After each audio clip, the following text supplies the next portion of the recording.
Hello, it's my spellbook again. Last time I did the front page and middle spread somewhere in here. There it is, middle spread. And I was only going to do those, but spellbook needs more. So let's make a spell page. I'm going to be using the same stuff I did last time, the black ink and the 2 calligraphy inks.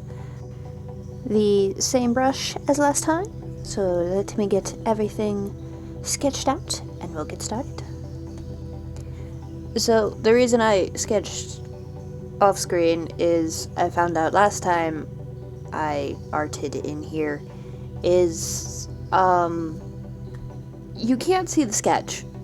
It just kind of looks like I'm hovering my pencil over the page, and you can't see any of it on camera. I can barely see it in person. So I just sketched it off camera and then I went to town. I tried to keep the font as close to the one I had created for the original pages that I did. I think I got pretty close. Apologies about my head peeking in at the corner there.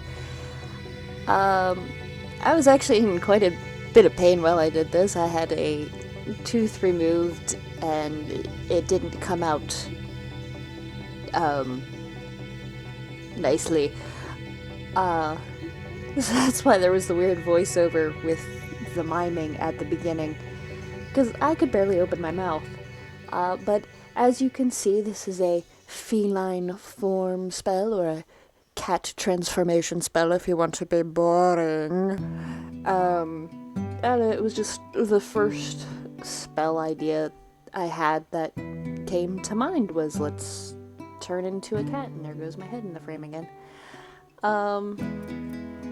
So it is a 2-page spread, so this page tells you what it is and what abilities you gain, and then the second page is do nots. So I didn't actually put the spell itself down. Maybe I will do that in secret later. But yes, this is just informational pages explaining about the spell, I suppose. But I'm really happy with how it came out. I didn't get my water to ink mixture quite right, so I did have a little trouble getting the title words down. The smaller writing I didn't actually map out, which I was really scared about doing, but I had mapped it all out digitally, and I had that pulled up, so I was just kind of trying to match spatially where I had everything, and I managed to fit everything, and it actually looks fairly nice. And I was trying really, really hard not to make any new spelling mistakes. And I started spelling the one word, I'm like, this doesn't look right. So I try to fix it, and I pull it up, and I'm like, oh no, I was spelling it right. So then I have the word pulled up in front of me, and I spell it wrong while I'm looking at the actual word. I'm like, how do I manage to do that? I did fix it though, so everything is okay. Everything is fine. And, of course, I had to add the flourishy, swirly, embellishmenty things, because I did that on the other page, and magical and whimsical and swirls. I don't know. I think they look cool. If you don't, that's your problem. Yeah, so that's the first page done. On to the second page, I had to draw a kitty, because it is a kitty spell, so there must be a kitty cat. I really like how it turned out. I think it's really cute. I knew what I wanted to do with it. I was slightly scared to do what I wanted to do with it, because I was really afraid I would just end up making a huge mess on the page, and there were a few moments where I thought I ruined it, but I managed to fix it up, and I think it looks really good. I like how it's just a little bit darker than the rest of the page, and you'll see a little later I do a really, really light wash of the gold ink onto it as well, just to give it that little shimmer. And I really like how Kitty came out. And then, you know, more lettering and fun stuff, because, you know, rules are so fun. They're important, but they're so fun. I did, when I started doing the lettering on this page, I was using the larger brush. I forgot to switch to the smaller brush. So I'm like, why am I having so much trouble getting the letters to look nice? And I was like, I just started on the second rule, and I'm like, oh, because I forgot to switch brushes. So once I switched brushes, it was fine. And then there's like a little secret rule down at the bottom, which was slightly a request from my friend to put in. So I had fun with that, and then I just, you know, embellished things here and there.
I'm really happy with how this spread came out. I'll probably try to think up of more magical, relevant pages as well, but there'll also be non-magic relevant pages where it's just art, because why not? And yeah, thank you for joining me this week, and I hope to see you next week on that journey. Till then, bye!